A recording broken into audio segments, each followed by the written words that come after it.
মুহূর্তটাই যেন বন্দী হলো পিতা রফিকুল ইসলাম সেজুর হৃদয়ে। পুত্র আব্দুল্লাহ আল শাফির মেধা কৃতিত্বের সামাজিক সম্মাননা দেখলেন নিজ চোখে। দুপচাঁচিয়া সরকারি পাইলট মডেল উচ্চ বিদ্যালয়ের এ সাবেক শিক্ষার্থী এসএসসি পরীক্ষার ফলাফলে স্থানীয়ভাবে অর্জন করে শ্রেষ্ঠত্বের রেকর্ড। অন্য বিভাগে এসএসসি পরীক্ষার ফলাফলে স্থানীয়ভাবে রেকর্ড গড়ায় সম্মাননা দেওয়া হয় দুপচাঁচিয়া সরকারি পাইলট মডেল উচ্চ বিদ্যালয়ের অপর সাবেক শিক্ষার্থী তামিম ইকবালকে। ধারাবাহিকভাবে অনুষ্ঠিত ডক্টর জালাল উদ্দিন মন্ডল অ্যাওয়ার্ড প্রদান অনুষ্ঠানে সম্মাননা স্বরূপ ওই দুই শিক্ষার্থীর প্রত্যেককে দেয়া হয় সনদ, ক্রেস্ট এবং 40,000 টাকা মূল্যমানের চেক। আর আড়ম্বরপূর্ণ এ অ্যাওয়ার্ড প্রদান অনুষ্ঠানের আয়োজন করে দুপচাঁচিয়া বিশ্ববিদ্যালয় ক্লাব।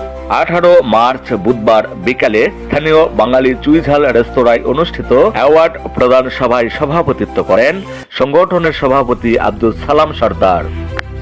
সম্মাননা প্রদান পূর্ব আলোচনা সভায় সংগঠনের সাধারণ সম্পাদক আলাউদ্দিন ফকিরের সঞ্চালনায় প্রধান অতিথি হিসেবে বক্তব্য দেন শেরে বাংলা কৃষি বিশ্ববিদ্যালয়ের প্রফেসর ডক্টর FM আমিনুজ্জামান।